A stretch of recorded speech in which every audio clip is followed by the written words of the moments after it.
بیعت کیا ہے اور کس سے کریں، بیعت کرنا کیسا ہے اور کس بزرگ سے بیعت کرنی چاہیے، اس کے احکامات بیان فرما دیں۔ عمیر خان کراچی۔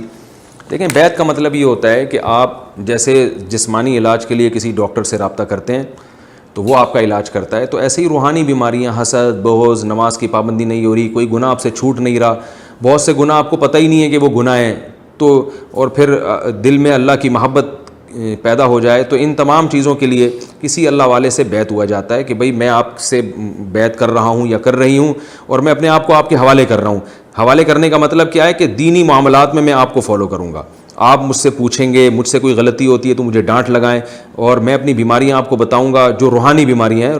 یہ روحانی سے مراد جن چڑیل بھوت نہیں، روحانی سے مراد یہی کہ گناہ نہیں چھوٹ رہا، تو آپ مجھے میرے حالات سامنے رکھ کر مجھے نسخہ بتائیں گے۔ جیسے ہر ڈاکٹر جو ہے نا مریض کے حساب سے دوا تجویز کرتا ہے، ورنہ تو سارے خود ہی ڈائریکٹ میڈیکل اسٹور پہنچ جائیں، دوائیں تو ہر بیماری کی ہیں، لیکن ڈاکٹر بتاتا ہے کہ یہ بیماری آپ کے لیے مناسب بھی ہے یا نہیں ہے۔ تو ایسے ہی گناہ چھڑوانے کے جو ہے نا بہت سارے طریقے ہیں، ہر طریقہ ہر ایک کے لیے نہیں ہوتا، وہ جس سے آپ بیعت ہوتے ہیں وہ آپ کو بتاتا ہے، کیونکہ وہ آپ کے حالات کو جانتا ہے، اچھی طریقے سے آپ اس کے ساتھ رہیں گے تو اس سے پھر آہستہ آہستہ دنیا کی محبت کم ہوتی ہے۔ تو یہ تصور ہے بیعت کا۔ لیکن آج کل اس بیعت کے نام پہ ٹوپی ڈرامہ زیادہ ہو رہا ہے اور اصلاح کم ہو رہی ہے۔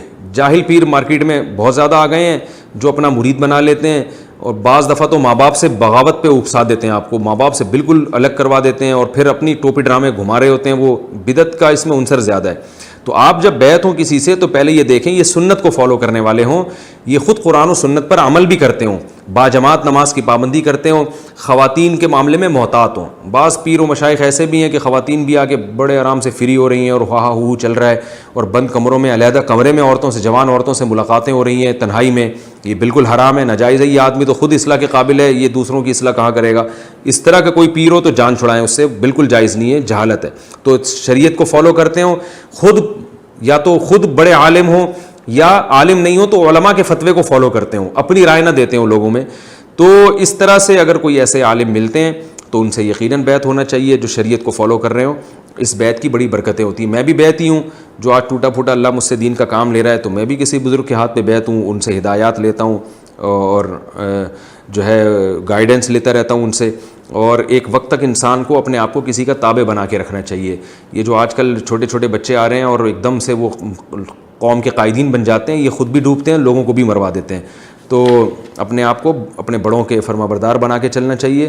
ہاں، کسی کو بڑا بنانے سے پہلے 100 دفعہ سوچیں کہ یہ خود بھی قرآن و سنت کو فالو کرتے بھی ہیں کہ نہیں کرتے۔ اگر نہیں کر رہے تو پھر کسی کو نہ بڑا بنائیں آپ۔ نوکری